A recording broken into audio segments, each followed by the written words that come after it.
Thank you so much for coming on our show. Thank you for inviting me. My pleasure, our pleasure. We've seen your work on YouTube and Facebook and so forth. How did you get into this work?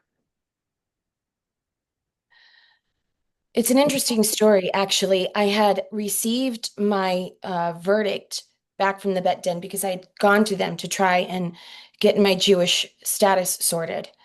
After that, I didn't know what to do. There was many years I was, thinking I was Jewish. And so I had to discover and find a Nochide community. And when I found the Nochide community, there was a lot of counter missionary work that they would do in Just addition. one moment, if you don't mind. Please explain to the audience what is a Noahide community. Sure. So, what does a person do if they believe in Judaism, but they don't have a Jewish status? Well, in this case, one could choose to still believe in Judaism. They just don't have all the obligations of a Jew. The mission changes just a little bit. So they have seven categories of law called the Shiva Mitzvot, Shiva 7. And they are all of the instructions that you can find in Bereshit or in English, Genesis.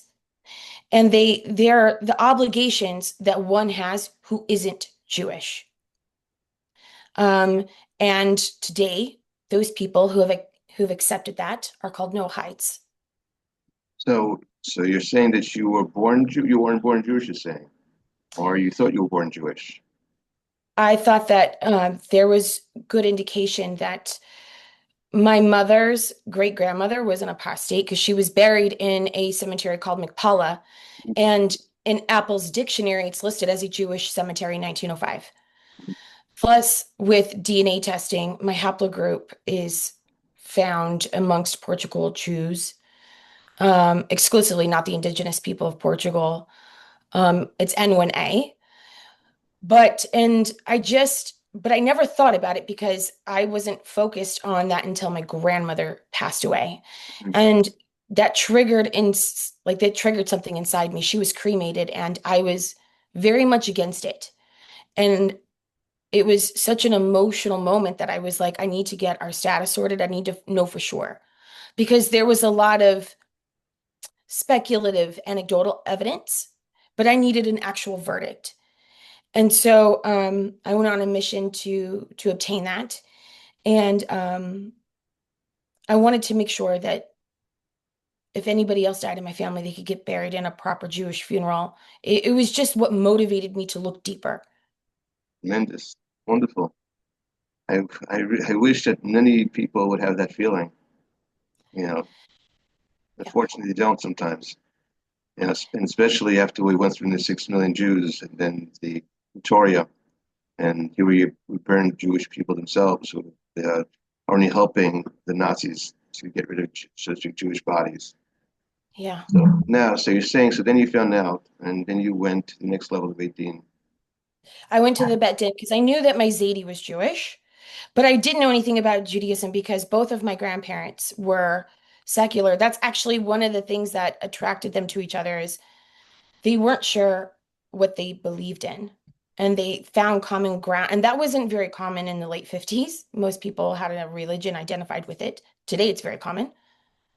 So I knew I had Jewish ethnicity, but I didn't know what the status was. And I just wanted the truth. Went to the Bet Din. There was not enough evidence. Even the cemetery you would think would be enough evidence, but unfortunately, that cemetery was used by missionaries originally, and they would bury the Jews they converted to Christianity like trophies. And it's where all the apostates were. And to my understanding, there was enough non-Jews buried there as well because they also buried minorities, people of color. And so at one point, the Jews took the graveyard back, and it's clearly listed as a Jewish graveyard. And then at some point, maybe there was just too many non-Jews buried there. It was sold off to a secular, non-denominational cemetery. And so there was nothing they could do with that. And when was these, or when, was it better way to say it? In what decades was this, in what years did this occur? So my It's listed as a Jewish cemetery in 1905 in Appleton's dictionary. That's when my great-great-grandmother, and who I believe converted her husband, I believe it was intermarriage, that's when they married. He was buried there decades before she was. So obviously these plots were purchased in advance. They were not buried at the same time. And but she was still buried next to him. Plus, there was already a burial plot purchased for their daughter.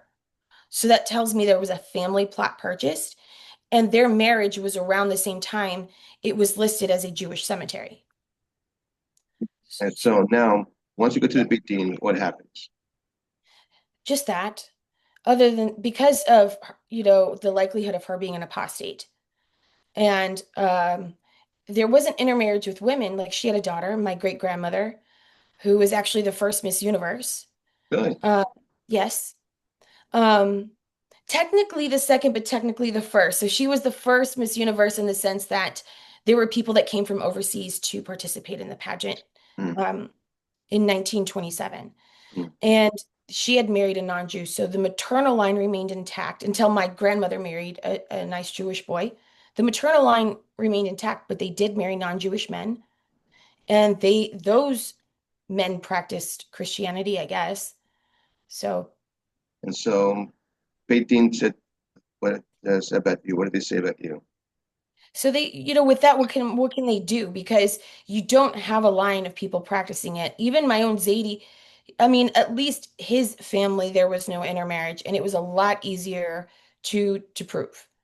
Um, but there's no way to know for sure when she buried the burial plot. Yes, like my idea could be true. Like they bought a family plot at the same time, and the likelihood they purchased it when they were married, which is when, it's listed as a Jewish cemetery. It's likely, but how do you know for sure? Right, right, Not only that, but I myself had repeated the same mistake, and I married a non-Jew, who's agnostic. And so the bet din felt like, look, we can't say you're Jewish, but we can't say you're not Jewish. And at that point, they felt it was better for me to not go through like just in case kind of a conversion with sefek, which means doubt, right, because then I would be guilty for the very thing that I advocate against. right. Now, and your children, what happened to them? Um, my children, I'm raising to convert. And they, how What do they like it? they're confused a lot by it. They understand it as they get older and older. But the whole thing is that they are no heights like me, and that's a status that I've explained. I've used it as an opportunity to try to return Yiddishkeit back to my family. Hmm. You have the choice. The power is yours. Like with my boys, because I have all sons, Hmm. they will be able to choose that when they're 20. Hmm. And then it's even in a way, I wish we could all do it now. I would give anything to go home, but for them, they'll choose it. And if they choose, and when they choose, I'll know it's really sincere. Right. So you went to a Youre basically. You went to a conversion. You No, went, I couldn't. you couldn't, even though they wouldn't let you convert. No, because I'm married to a non-Jew and we have children together. And So the advice, you're still married. yes, the advice was you don't break up a family Right. for conversion. Hmm.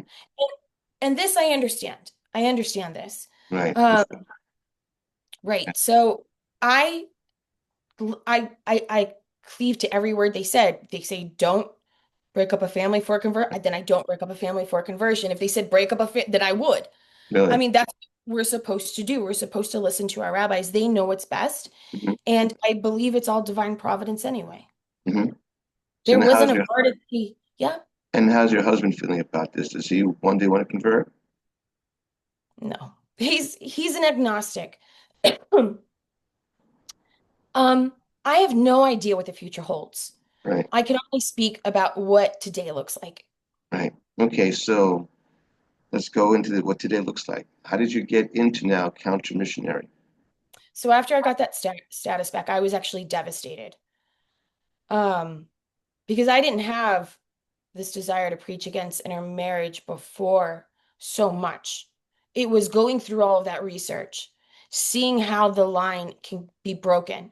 Even people have this misconception that if the mother's Jewish, the baby's Jewish, everything's fine. But even with an unbroken maternal line, after generations, if there's no Torah being taught, then what? Mhm. So I couldn't get out of bed. The biggest thing that hit me was no Shabbos. That that's what I was. It wasn't a great week. But I decided to take all of everything I had and to create a purpose with it. I could either wallow or I could say, okay, Hashem, okay, let's do this. Whatever you want. So when I found the Nochide community, because I'm gonna go in and make the best of it, there was often, it's very common that you have a lot of ex-Christians. And so there's a lot of counter missionary work. And I was introduced to an individual that did both Noahide outreach and counter missionary work. So I myself was tricked by the messy antics, is what I call them. And not for long though. I got out of actually everything happened on Purim. I left Messianic Judaism on Purim. My grandmother passed away around Purim, and I got my verdict around Purim. Wow, Yes, that's amazing. yes. Wow, So that's really amazing. So I just maybe you're a Gilgal reincarnation of part of Esther. Who knows? maybe, maybe, but it was the advice by the messy antics that was So, the reason. question. Yes. Okay, what would you tell a Jew or a non-Jew Mhm. why they shouldn't believe in the religion called Christianity? What would be your argument against it? Well, in my experience, most Jews are automatically repelled by like Baptists and Catholics and things like that. Most of the time it's what I fell for. I heard the Shema. I thought it was a Jewish place. And there it's when they mix that Judaism in and they claim that Yeshu is Mashiach and they use all these Jewish terms. What do you do? Well, one, when I'm talking to somebody who's a congregant, because there's a difference between how I address rabbis or pastors, they're not rabbis, Okay. and how I address a congregant. I listen. What I know what they heard. I know the teachings they heard, but there's more than that. What were they looking for?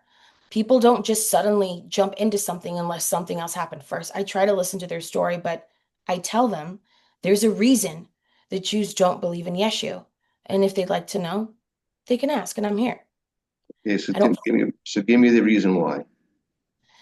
well, at that point, then I start to go down the various reasons. For one, I discuss the virgin birth narrative and how this is not a Jewish concept. This is a Greek deity concept. And I explained the qualifications for the Mashiach, returning all Jews to Torah observance, to gather in the 10 lost tribes, the rebuilding of the Holy Temple, all these things that Yeshu never did. It's just a matter of intellectual disqualification and getting rid of the eisegesis that they have about Yeshu. And it's a very good point you're saying, because people really think sometimes they think that Christianity is so unique. But if you look at history, the idea of the mother and God coming together is very, very pagan. You have in Greek mythology, you have Roman mythology, you have in other type of mythologies, Egyptian, Maya, when you have Isis and so forth. So Yes, basically, when you're having a God having relations with a human, then having a special child is nothing unique. Hercules came from what Zeus and right? Youre, right? So, but you're right. When it comes to the non-Jewish mind, and they don't know about the idea of really the oneness of God, so they assume, okay, it makes sense to them, and so they buy into this pagan concept. You know the Most story. of them Go are ahead. born into it. Yeah, Yeah. born into it. You know, if you look at interesting enough, it says in the end of in Genesis about Enosh in his generation, the third generation after Adam, says, and the people profane God's name. And so Avodah Zarah. it's brought down. Is What there happened was that people would start to assume that human beings are God. So that's when it started. The idea of having a human being regarded as a God, and so you had these new religions started then. And later on, if you look at the golden calf, what's the golden calf, basically? The idea of having someone to be an in between God and humanity. So Christianity really is the first is a golden calf, and people don't Yes, understand that. But so I'm very your answers that you give people are very, very good, very intellectual. thank Now, you. you're welcome. Now, because it's so intellectual, does everybody respond to that, or they want sometimes to have an emotional feeling, or does It they just want? I can only speak from my experience, and most of the Jews that I've helped, they want the intellectual response. Of course, nobody's identical. That's just the majority of the time. Mhm. There's also individuals who have an emotional element to it. There's something that happened to them, and there's something where they felt they needed the assurance of being saved. Now, And and so again, most of the time I deal with that privately because people will message me privately. It's not something that's going to happen in a comment section. right And that's why I just listen at first. now, have you had missionaries try to attack your name, try to defame you, try to threaten you? Eh. I mean, of course, I get nasty grams all the time, but I don't care. The reason why I brought this up for is because um, there's a very famous guy in the South who's Jewish from his mother's side. Nobody knows, and unless they go and see his mother's grave and what he himself put on that grave back in the 50s, and that was Elvis Presley. That was Elvis. I did not know. Oh yeah, Elvis was Jewish. Elvis on his mother's side, 5 generations Jewish. Wow. And if you look at his mother's grave, when he made the grave, he put on it a Jewish star. His father removed it after Elvis passed away, but there was a Jewish star on it. And he used to always, and he told Larry Geller was his road manager, that he's Jewish. And his mother told him not to tell anyone he's Jewish because that was the South. And here comes the sad story that he was a Shabbos goy for an Orthodox family that lived in the same building. So they thought he was non-Jewish, and he was lighting, helping them on Shabbos, doing activities. And he was very close to the Jewish community. So the reason why I mentioned this before is here you are in a situation, that type of area, close. I'm not saying where you live, but in the States and surrounded by non-Jews, and yet you have this feeling of being Jewish. And Elvis, he has pictures of Elvis where he was wearing a chai and a Jewish star. You can Google it and see yourself. So here's a person conflicted, doesn't know what to say, what to do. He feels closer and closer. He's surrounded by the situation of the non-Jews preaching the gospel and stuff. And he's the king of rock and roll, right? Tremendous. Yeah. And as you mentioned to me before, that your great grandmother was the first winner of the This pageant, universe. Miss Universe. So she was the queen, so she got beauty. So here you have Elvis, the king of rock and roll, and no one knows about it. And so when you tell people that he was Jewish, how could that be?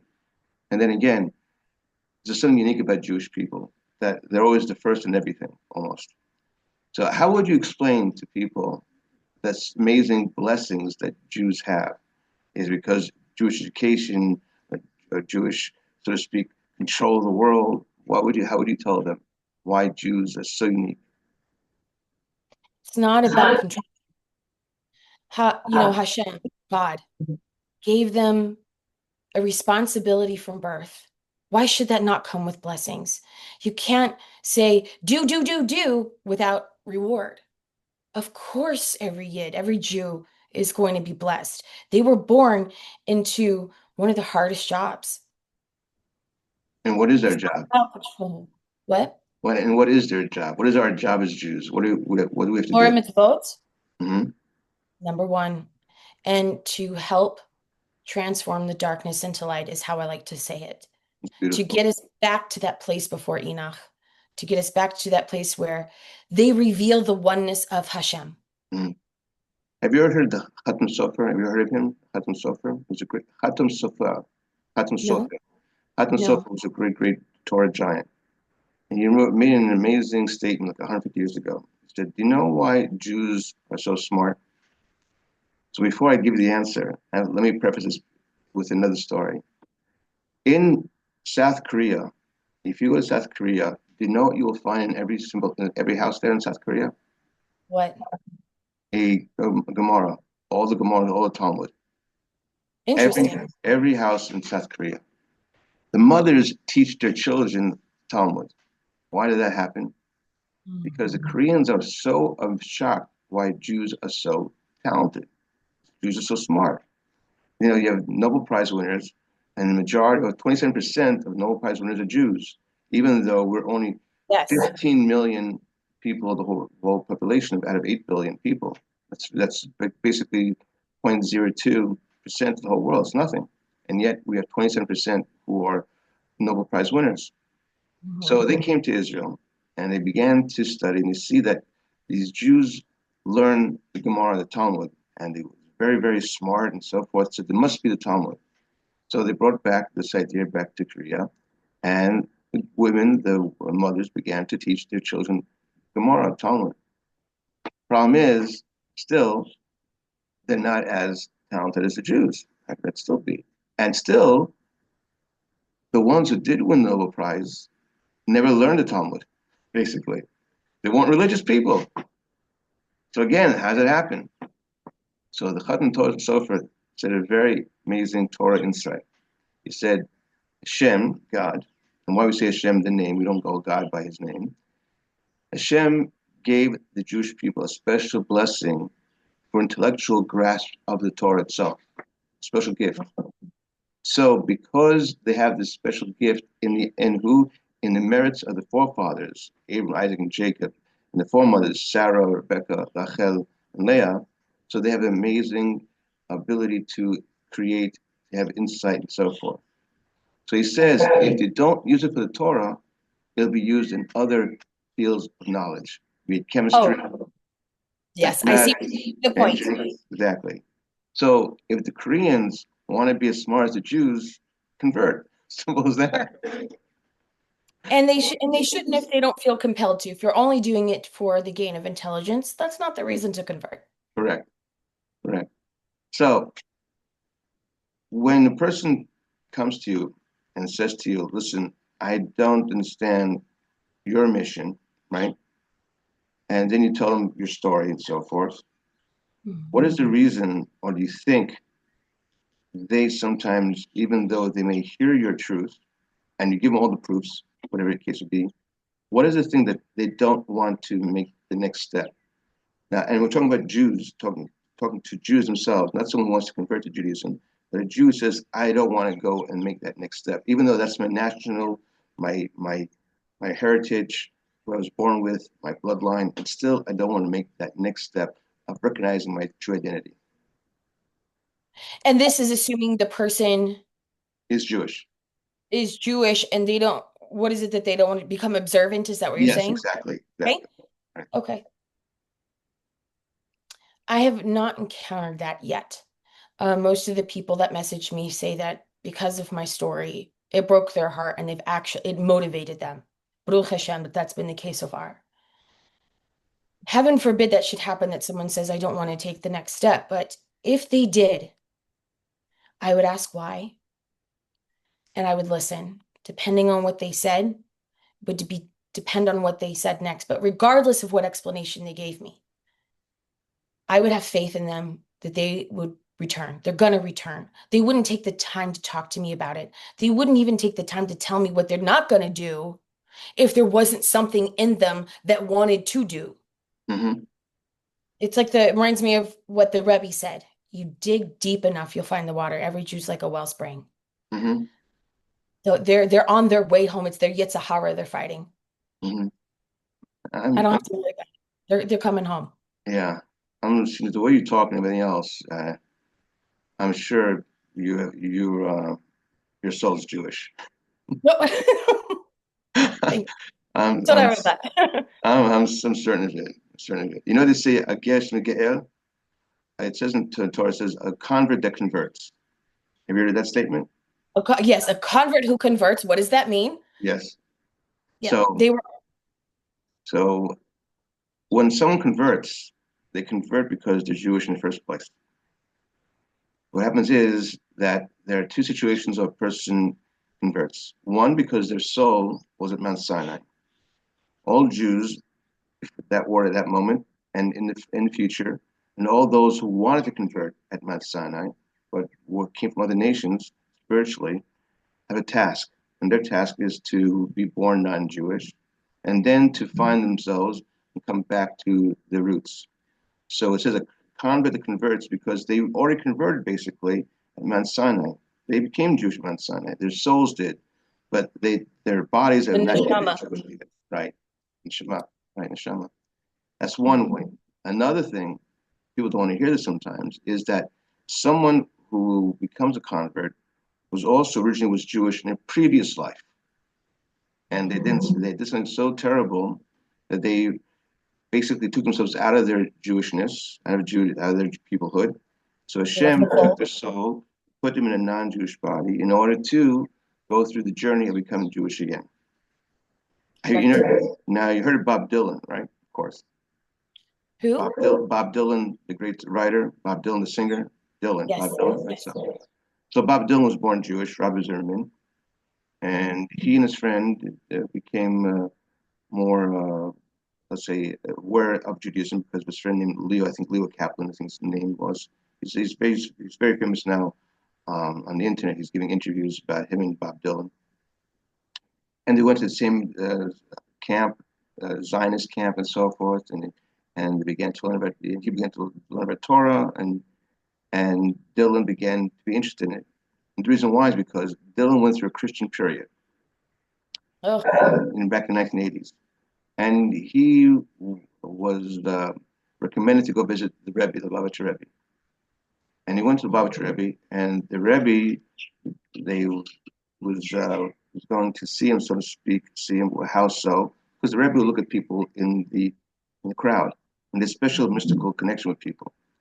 So Dylan was told that he will be noticed by the Rebbe, but the Rebbe didn't notice him, and he got very upset about this. Why wasn't he noticed? According to the story. So because what happened was, they said you became Christian. So even though you are Jewish, your soul had lost a connection. So you have to go to the mikvah, the spiritual ritual bath, and then you have to re-Jewish yourself, so to speak. And he had to convert himself. And he did, and then he came back to the crowd. And then all of a sudden the Rebbe was able to recognize him. So you see over here, this is an actual time, real time, as I mentioned before, that sometimes when you see someone who's converting because they were Jewish in a previous life, something happened, they did some type of terrible sin. Hashem took them out of a Jewish body, put them in a non-Jewish body, and that's their quest, their journey to return back home. So it's a double quest as a regular person, in terms of a person who's just or so to speak, a regular convert who's converted back 3,000 years ago. that's a So, beautiful. yeah. So when I see the way you're talking, I you talk very much like someone who's totally Jewish. Sure. When it comes to your videos, Yes. what are you looking for? To make shock value or make information value or both? How do you try to bring your videos to the way that people say, okay, I want to see this video. I want to hear this, what she says. How do I choose the next video? Why do I do what I do? Well, it's whatever I'm passionate about at that moment. So, for example, I did a video, I might do a video specifically debunking a missionary talking point, or I might transition and talk about Mahmoud Khalil and the Palestinian agenda. Hmm. I do whatever I'm passionate about because I feel like if you do it that way and you expose it using facts Hmm. and let the person that you're exposing speak for themselves, let them talk, you present facts. Let show what they're doing, present facts. It gives the opportunity for somebody searching to really see a counterpoint. And if you notice in my videos, I never attack people who believe in Yeshu as a whole or congregants. I only go after the teachers. Mm. And and the reason for that is something that the Ramad said. Um, and it's I believe it is in Zohar Mishpatim 331. And basically, he talks about there's two different types of people. There's the people that he describes as stolen or like kidnapped. Those are the people like me, somebody's singing the Shema, they got Star of David up, and I don't know any better. And so we fall for the trap. We get ensnared because Esau's got a lot of them. And those are people, they're described as being as stolen. And the Ramad says they might have to reincarnate and come back as a Nochide to rectify that. And then, but he describes him as innocent, is the point. Then he separately, he talks about those that are wise and excelled in wisdom, the teachers, the rabbis. Those he describes as evil, being taken over by the Sitra Akra. That's why I go after them. And it's those congregants, it's those stolen ones I'm trying to reach. And so in my videos, I might get harsh, but I'm not getting harsh with the followers. I'm getting harsh over those teachers that are misleading them and know better. You heard the Karaites? Okay. Carrots, yes. Yes. So 1,000 years ago, how did it start? There was one Jewish fellow, and he could not make it in the yeshiva system, the Torah system, in terms of learning. It's very hard. So he got upset about that. So he rebelled against the rabbis of his time, and he created his own religion. And if you look at it, interesting enough, what has been always been the infighting within the Jewish people that produced other religions, not accepting the oral law. There's two laws. There's the written law, Torah Shabbat Pen Bechtav, and the oral law, Torah Shabbat Pen. The one's the oral law. And to give you a point example, let's assume you go to the lecture, right? And you write down notes. And why are you writing notes for? Because it's just so much information of the lecture. But these notes are supposed to trigger your memory about what the teacher said. But the same thing we hear the Torah. The Torah are the notes that Hashem told Moshe Rabbeinu and Moses to write down. But with those notes is tremendous amount of information for the oral law. And the oral law was later written down 2,000 years ago because in time of Judah the Nasi, Rabbi Yehuda, the Romans had so destroyed, so oppressed the Jewish people that a lot of the oral law was being forgotten. So it was written down and became the Talmud. Now what happens is, without the oral law, you can't understand the written law. A perfect example says God says, "Let us make man in our image," and then it says God made man. So if you look carefully, there's an explanation why did God allow the so to speak ability or the notion or the option that people could read that verse and say, "Oh, you see, there's more than one God." Because let us make man in our image, our being plural. So the great Torah commentary, Rashi says, the reason is because God wanted to teach humility, meaning what?